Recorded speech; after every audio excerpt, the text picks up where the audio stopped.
Années plus tard, une certaine presse qui n'est pas proche du pouvoir en parle, il faut en parler. En un an, il a changé 3 fois de directeur de cabinet. Jean-Claude Oyima. Non.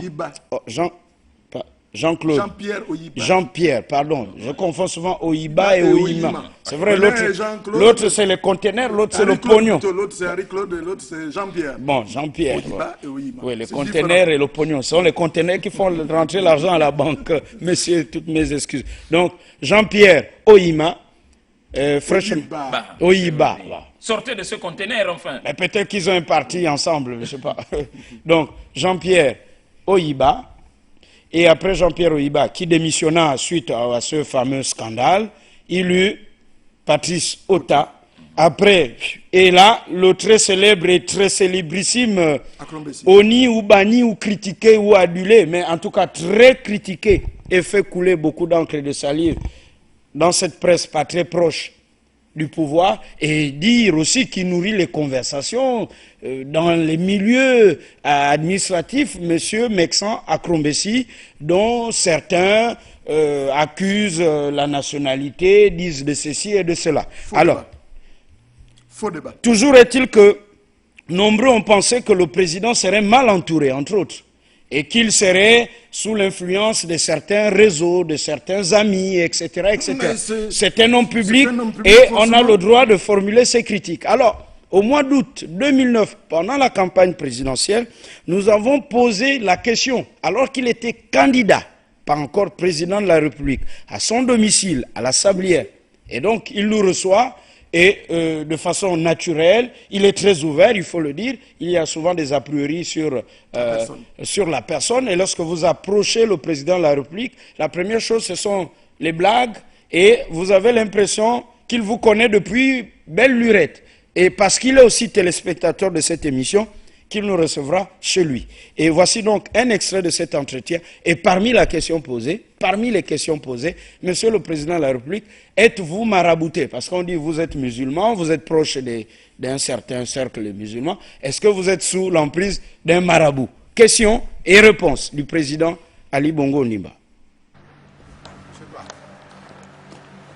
Vous disiez tantôt que si vous êtes élu, vous n'allez pas dissoudre l'Assemblée nationale. Vous gardez la majorité du PDG à l'Assemblée. Oui, j'ai une majorité. Pourquoi voulez-vous que je la dissolve? C'est un instrument de travail important et nécessaire. Tout chef d'État ou chef de gouvernement doit nécessairement avoir. Et le gouvernement sera composé de qui?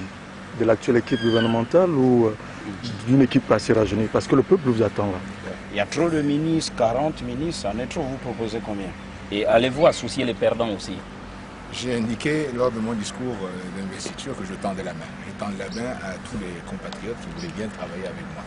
Donc le moment venu, nous verrons quels sont ceux qui veulent travailler avec moi. Bon, nous sommes une majorité présidentielle. D'abord, dans le cadre de la majorité présidentielle, nous allons travailler ensemble. Et maintenant, dans le cadre de la politique de la main tendue, nous verrons. Mais il ne faut simplement pas que la main tendue puisse nous amener à encore avoir des effectifs pléthoriques. Vous voyez un peu combien de ministres? Ce genre de choses, on ne s'avance pas à l'avance. Simplement que pour le Gabon que nous souhaitons, nous voulons l'efficacité. Alors, Ali Bongo Ondimba, c'est ici chez vous? Oui.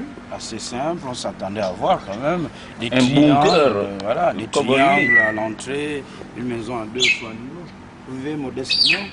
Alors que vous avez l'argent, vous êtes assis, on va dire, à la tête de la fortune de votre père. On sait que Bongo a fait et défait plusieurs personnes. Il a rendu certains milliardaires. C'est quoi? Vous vivez serré ou bien c'est... Vous avez le coup de poing comme on dit?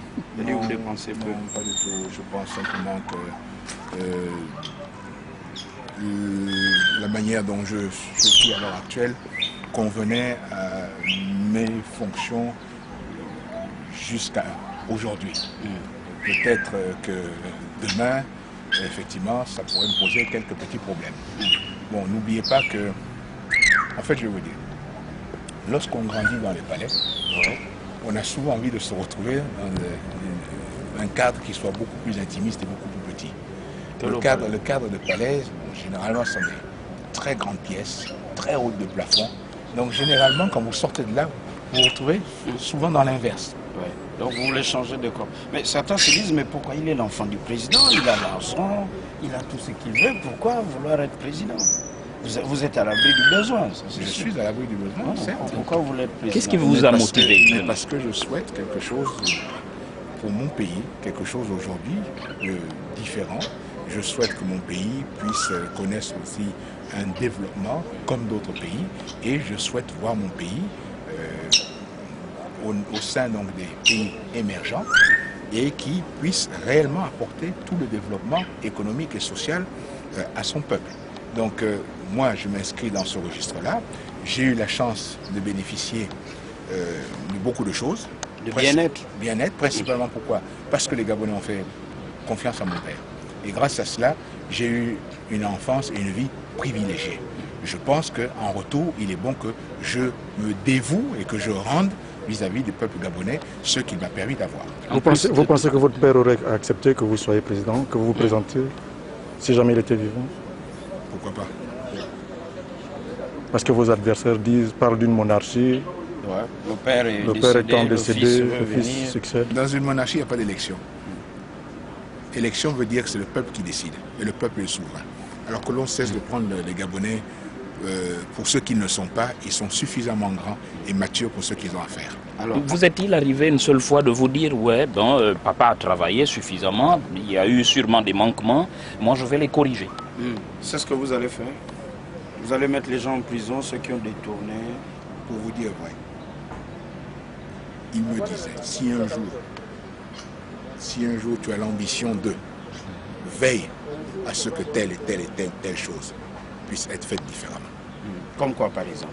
La gestion des deniers publics? Ça c'est les entretiens que j'avais avec mon père. Alors quel lien vous avez avec le cercle, le Togovin? Parce qu'on sait que là-bas, il y a des gens très influents qui ont suffisamment d'argent, qui ont des maisons aussi grandes que la vôtre, qui ont des voitures aussi luxueuses que les vôtres et qui ont un standing de vie aussi aisé que la vôtre. N'est-ce pas une... Où est le problème? Je veux dire, est-ce que vous ne sentez pas que là, on vous épie un tout petit peu, qu'il y a peut-être des pots de banane? Non, pas du tout. Je n'ai pas de problème avec les Altogoviens, et comme je n'ai pas de problème avec les autres Gabonais. Je pense que chacun aujourd'hui, nous comprenons exactement à quel moment de l'histoire notre pays se situe et que nous avons tous le désir de pouvoir aller de l'avant dans un sens donc de justice, d'équité entre tous. On dit que vous êtes timide, mais vous êtes facilement manipulable par un certain clan. On dit Ali, quand facilement un réseau le manipule. Et il y a même eu des souhaits du type on espère qu'il ne va pas se laisser embrigader comme son père. Voilà. Je voudrais ajouter, vous êtes musulman et les musulmans d'en bas se plaignent également que vous ne regardez que ceux d'en haut. Voilà.